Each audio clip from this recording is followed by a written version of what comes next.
Yo les trailers, bon aujourd'hui on va parler de l'indice minimaliste. Bon pour résumer, toutes les chaussures ne sont pas minimalistes, mais toutes les chaussures possèdent un indice minimaliste. Et cet indice permet de qualifier en gros le degré de minimalisme de la chaussure. Toutes les informations de cette vidéo sont tirées du site web La Clinique du Coureur, lien que je mets dans la description. Mais voilà, c'est un peu plus ludique de voir ça en vidéo que de lire des papiers. En général, on a tendance à rapporter le minimalisme uniquement au drop. Sauf que une Hoka peut avoir un drop faible de 4 mm sans pour autant être minimaliste. C'est pourquoi l'indice minimaliste va prendre en compte 5 critères pour le définir, c'est-à-dire le poids, l'épaisseur au talon, le drop, les technologies de stabilité et de contrôle du mouvement, et enfin la flexibilité. Chacun de ces critères est noté de 1 à 5 et du coup définit l'indice minimaliste. Plus l'indice minimaliste est haut, plus la chaussure est minimaliste, et plus le score est faible, donc plus la chaussure est maximaliste. Alors attention, il n'y a aucun lien avec la qualité de la chaussure, on parle uniquement ici de minimalisme. Voyons un peu plus en détail ces 5 critères. Donc tout d'abord le poids qui consiste simplement à peser la chaussure et en gros on attribue la note en fonction de cette plage du coup de poids de la chaussure. Pour le drop, on fait la différence du coup de la hauteur de la semelle de la chaussure à l'avant et à l'arrière, on obtient le drop. Plus le drop se rapprochera de 0, plus elle sera meilleure et inversement, suivant toujours une plage de données. Bon, pour l'épaisseur du talon, je vais lire la définition parce que c'est un peu plus compliqué. C'est la prise de mesure au niveau du talon. Elle évalue la distance entre l'endroit où le pied est appuyé et le point de contact au sol de la chaussure sous le talon. En gros, au milieu en général. La note est très simplement donnée. Plus c'est fin, plus la note sera élevée et inversement, toujours selon une plage de notation. Ensuite, on va parler de flexibilité. On va mesurer la flexibilité longitudinale, comme ceci, et la flexibilité torsionnelle, comme ceci. Plus la chaussure sera flexible, meilleure la note sera, et inversement. Et enfin les technologies de stabilité. Donc en général on décompte le nombre de technologies les plus souvent employées dans les chaussures et qui sont intégrées pour contrer la pronation. En gros la notation c'est moins la chaussure a de technologie, meilleure sera sa note. Donc on décompte plus ou moins 6 technologies. La semelle moyenne à densité multiple, c'est à voir si ici votre semelle intermédiaire est faite d'une ou plusieurs couches de mousse ou plusieurs technologies. À savoir qu'ici là on revoit bien qu'il y a plusieurs technologies de mousse. Et que là, non, là c'est la semelle qui repasse. Alors les renforts médiaux en plastique, alors ça c'est en général, j'en ai pas ici, mais c'est si sur la semelle vous avez des renforts en plastique, évitant du coup l'écrasement de la mousse. La coupole calcéenne rigide, alors ça c'est ici, derrière le talon, savoir s'il y en a ou s'il n'y en a pas. La semelle intermédiale surélevée, alors la semelle intermédiale surélevée, c'est pas surélevé.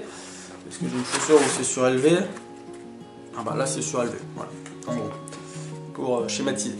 Alors l'empeigne médiale renforcée, c'est ça, plus ou moins.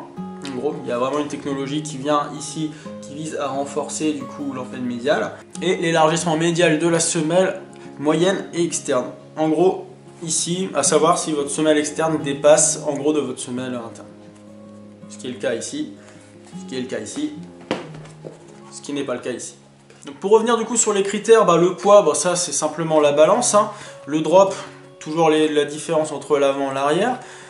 L'épaisseur, c'est vraiment ici du coup l'épaisseur du talon au milieu de la chaussure. Sur la flexibilité, voilà, là on peut vraiment en parler parce que voilà, on voit bien que celle-là, ça va, elle est encore assez flexible. Bon, ça vaut pas la Innovate. Et si je prends une Brooks Cascadia, la flexibilité, c'est pas son fort quoi. Et ensuite, sur les technologies, ça c'est très variable suivant les chaussures, quoi. Ici j'ai du renfort, là j'en ai pas, là ici il y a ce qu'il faut aussi, là il n'y a pas de renfort, mais bon il y a un peu de drop aussi, enfin bref. Il y a, voilà, c'est vraiment différent suivant la chaussure. Alors maintenant que j'ai toutes mes notations, qu'est-ce que j'en fais?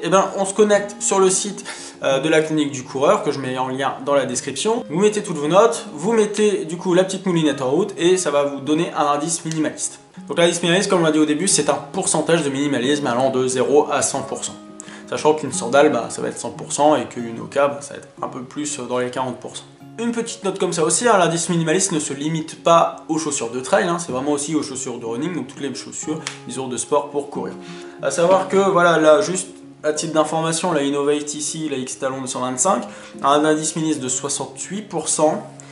Et voilà, Cascadia, je crois, je l'ai calculé rapidement, mais pas très convenablement, elle doit plutôt être dans les 40 ou 43%, je crois. Mais du coup, à quoi ça sert cet indice minimaliste? En fait, il va vous servir à vous situer, déjà savoir aujourd'hui où vous en êtes au niveau de l'indice minimaliste et jusqu'où vous pouvez aller.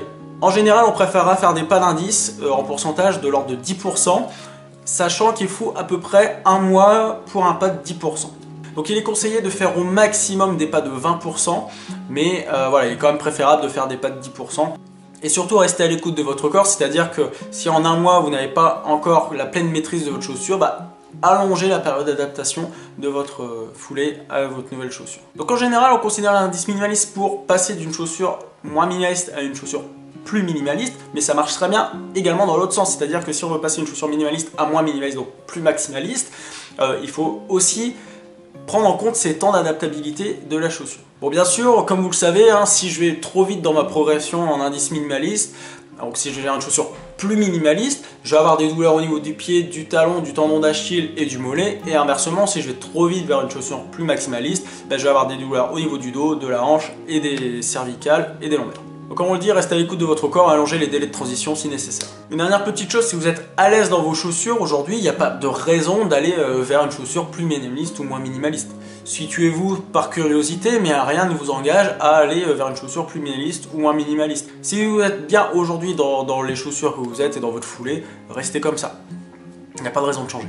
Bon, une petite dernière chose aussi, effectivement, on vous conseillera du coup lors des premières séances de par exemple, si vous avez une séance de 45 minutes, de faire 44 minutes avec vos chaussures habituelles et de faire 1 minute avec vos nouvelles chaussures plus minimalistes.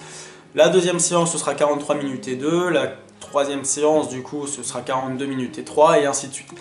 C'est très long, c'est très très long. Mais voilà, ça peut vous éviter aussi d'avoir des douleurs et du coup de minimiser le risque de blessure. Bon voilà, vous savez tout ce qu'il faut savoir sur l'indice minimaliste. C'est en train de se populariser cet indice minimaliste, donc voilà, soyez pas choqués si les gens n'en parlent pas trop. C'est très spécifique aussi à la clinique du coureur, donc c'est pas non plus une science intermédiaire. Mais les études du coup ont été faites en prenant un panel assez large de entre guillemets scientifiques et pratiquants pour se dire que la note voilà, exprimée selon ces critères est la note entre guillemets la plus logique pour du coup déterminer un indice minimaliste sur une chaussure. Sachant qu'en soi, si vous êtes bien dans vos pompes, ça sert strictement à rien. Si vous êtes un peu curieux, allez-y, regardez, testez, ça peut être assez marrant du coup de savoir où est-ce que vous en êtes. En tout cas, bon moi j'ai pas encore essayé mes nouvelles du coup qui sont un peu plus minimalistes, mais comme je voulais pas mourir idiot, je me suis dit, allez-y, testons ça. Je pense que je vous ferai peut-être une petite review sur cette progression là. En tout cas, je vous souhaite de très belles courses et de très bons entraînements dans cette grande famille qu'est le trail, et je vous dis à très bientôt dans une prochaine vidéo. Ciao!